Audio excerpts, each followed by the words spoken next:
This is Suna Senman with A Course of Love, reading 56.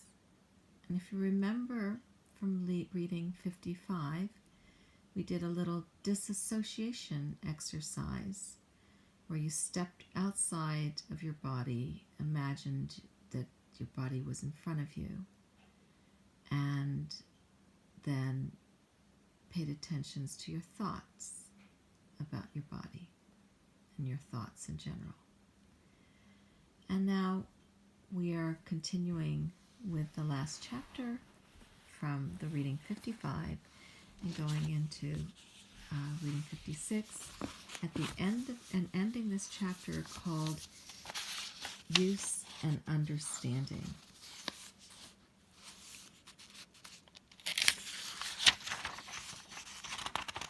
Thoughts are not seen nor heard, and yet they are what you constantly, and never more so than as you conduct your experiment in detachment from the body. This is why we conduct the experiment. Whether you term yourself successful or a hopeless failure at conducting this experiment, you will realize anew that your thoughts more accurately define who you are than your body does. Whether they wander aimlessly or are quite focused, your thoughts are more the source of all you are and all you do than is the body you observe.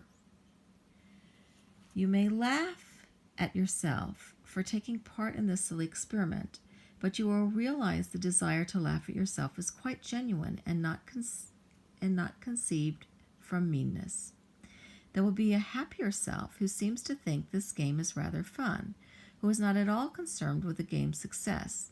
This laughter, too, as well as the sense of fun that prompted it, will come without the body's participation. You will soon develop an ability to see without your body's eyes. This, too, will seem like a silly game at first, a trick of your imagination. You will at first observe only that which you can see, your arms and legs, your shadow falling as you walk, but more and more you will come to see the body as a whole. You will see it from behind as you follow it about in the day, without at first even being aware that this is happening. And you will find that as you observe, you are more aware of your surroundings and more aware that your body is part of everything that is happening. There is your body and 6 more crossing the street. There is your body sitting at a desk in a building with many others. You will realize how seldom before you were aware of the street you walked down, or of the buildings it traveled between, of the open sky above, of all the others traveling it with you. You will feel more a part of everything rather than less, and be surprised by this feeling. Keep going now, for this is but a beginning. Experiment, just for the fun of it, without allowing room for discouragement. This is not a test, and you cannot fail. You're merely playing. Play at observing yourself from above. Can you look down upon yourself? And can you skip along and get in front to see your body coming towards you? This body that you claim to be yourself is but a form. How can it be that you see it, that you can see it not? What you will be feeling as you proceed is the feeling of the tunnel vision of the separated self giving way to the expanded vision of the unified self. As you feel this happen, you will begin to be aware of feelings too that are not bound to the body, like the thoughts you neither see nor hear with your body's eyes or ears. These feelings too will not depend upon your body's senses. You will find quite a bit of resistance to this experiment. You will find you are too serious to play this game and that you had better things to do. Yet as much as you resist, the idea has been planted, and you will find yourself, at times that seem to be against your will, participating in it despite your determination not to do so. Once you begin to feel the effects of the experiment, you will also encounter fear, especially if you take the game too seriously. There will be times when you will not want to laugh when the urge to do so comes upon you, and other times that after the slightest moment of expanded vision, you will welcome back your tunnel vision with gratitude. You will feel relieved that your feet still touch the ground and that the boundary of your body is still intact, but you will remember the urge to gently laugh at yourself and the expanded vision as well.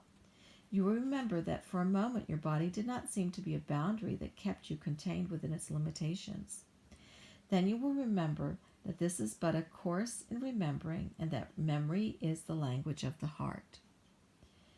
Many of you will rebel here, thinking this is not what you signed on for. You just want to read about the course, perhaps, and not be required to take it. You will want to keep it theoretical and not apply it. You will ask for the information and say you would rather not have the experience. You wanted but the traveler's guide and not the actual journey. That is what too many of you sought, and many of you still resist, realizing that you got more than you bargained for. A door has been reached, a threshold crossed. What your mind still would deny, your heart cannot. A tiny glimmering of this memory has returned to you and will not leave you to the chaos you seem to prefer. It will keep calling you to acknowledge it and let it go. It will tug at your heart in the most gentle of ways. Its whisper will be heard within your thoughts. Its melody will play within your mind. Come back, come back. It will say to you, come home, come home. It will sing. You will know there is a place within yourself where you are missed and longed for and safe and loved. A little peace has made room for in the house of your insanity.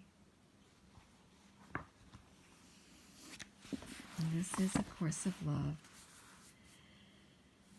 Take a big breath in and slowly release everything out.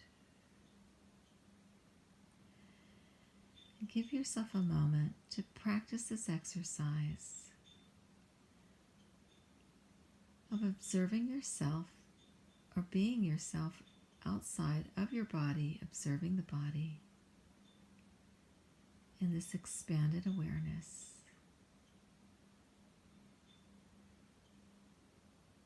And observe your thoughts as you observe your body.